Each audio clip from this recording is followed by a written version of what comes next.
gates. He turned towards the lights and hum of the town. Chapter 1. The Summons. 20 years later. Another cemetery. Mrs. Georgina Hamilton, pillar of St. Mary's Cathedral, eased herself stiffly upright to contemplate the fruits of her labours. Much better. No more straggly weeds, and the tasteful cellophaned bouquet struck just the right note.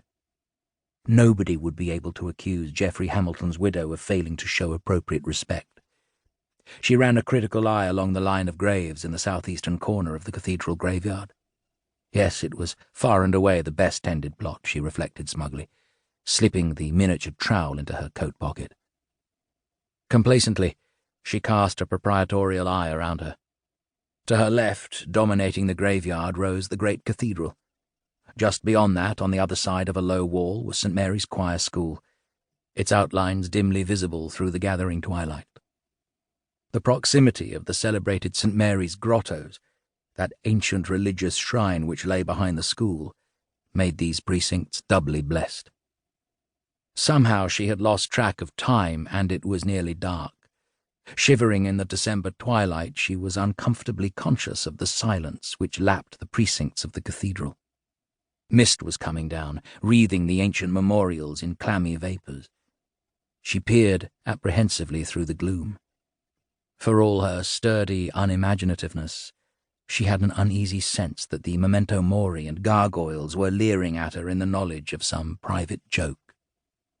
With a shake of her head, as though to dispel the fog from her mind, Georgina squared her shoulders and, clutching her capacious handbag like a shield, picked her way along the muddy gravel path between the rows of graves, resolutely ignoring the pale obelisks which beckoned with spectral fingers and the ranks of crooked headstones coated in slippery moss.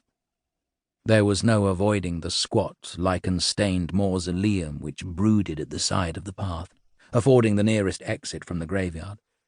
In normal circumstances, Georgina felt an almost proprietorial pride in the proximity of the Soames vault, as though the mouldering relics of Bromgrove's first family shed a ghostly lustre on those who slept near them. On this occasion, however, as she looked up at the tomb's rusting iron railings guarded by two angels, curved wings swooping high above their disdainful marble heads, she felt an urge to run.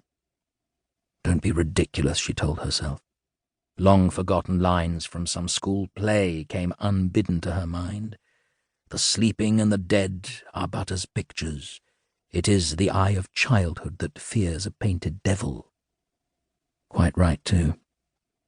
At that moment she heard a harsh scraping noise coming from the rear of the mausoleum.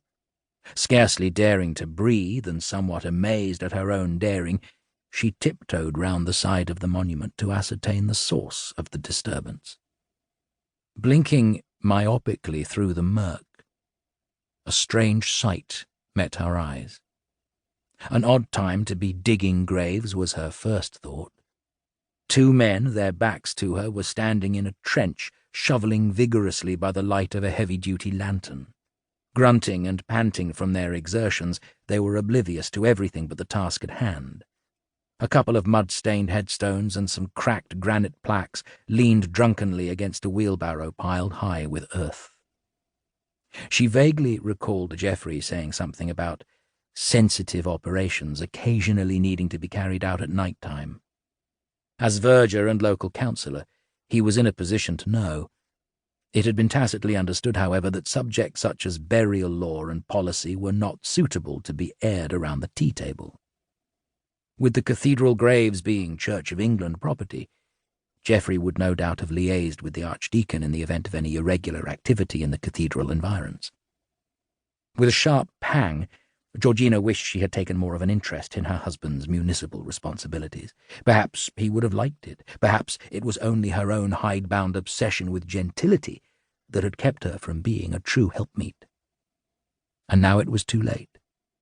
She was jerked back to the present by a low growl. The taller man was berating his fellow labourer. "Get a move on, won't you? What's the matter? They can't hurt you. They can't hurt anyone." The other merely spat on the ground and bent to his work.